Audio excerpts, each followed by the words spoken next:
Calon suami dibui jelang akad, wanita terpaksa jalani resepsi sendiri, endingnya pilih batal nikah. Hari pernikahan yang seharusnya bahagia justru berakhir memilukan.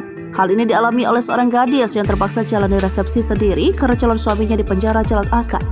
Ending dari kisah cinta mereka pun tak sesuai harapan. Kisah ini dibagikan oleh salah satu akun TikTok yang kemudian menjadi viral. Pada postingan itu tampak seorang wanita sedang melaksanakan resepsi pernikahan, namun tak ada pengantin pria pada acara itu. Para tamu undangan hanya berfoto dengan pengantin wanita saja. Kendati demikian, mereka tetap memamerkan senyum bahagia. Pengantin wanita juga tak menunjukkan ekspresi murung meski suaminya masuk penjara. Resepsi sendiri di atas panggung, tapi bersyukur ada keluarga dan teman-temanku yang semangatin aku, tulisnya.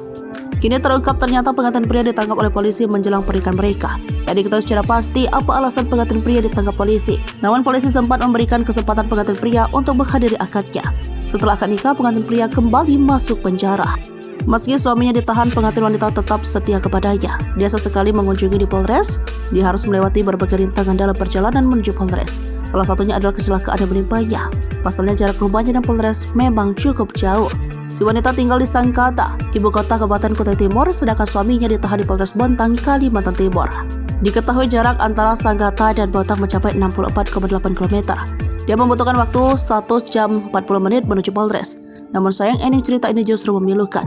Si wanita tak kuat dengan tekanan yang dihadapi, akhirnya dia menyerah. Kesabarannya sudah habis selama suaminya di penjara. Dia pun memilih bercerai dari suaminya. Di postingan lainnya, dia sempat curhat menjadi korban pria gila wanita dan hobi playing victim. Kisah ini lantas viral di TikTok, mengundang berbagai macam komentar dari netizen. Ada beberapa netizen yang justru menyarankan untuk batal nikah daripada cerai.